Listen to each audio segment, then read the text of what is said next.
Dagdag din presyo sa kanya yan. Siyempre, dapat aabangan yan. Dapat ano ka. Eh well, mas okay yun kaysa hindi ka pinapansin.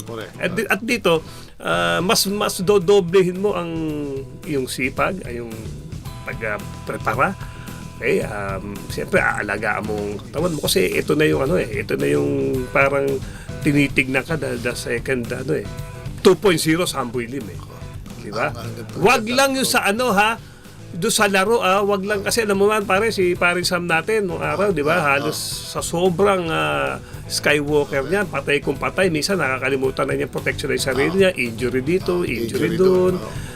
Minsan nga hindi nakakatapos ng turno.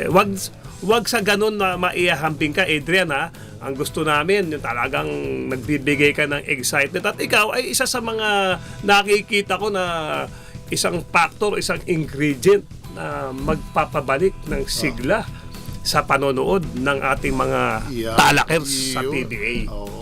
Di ba?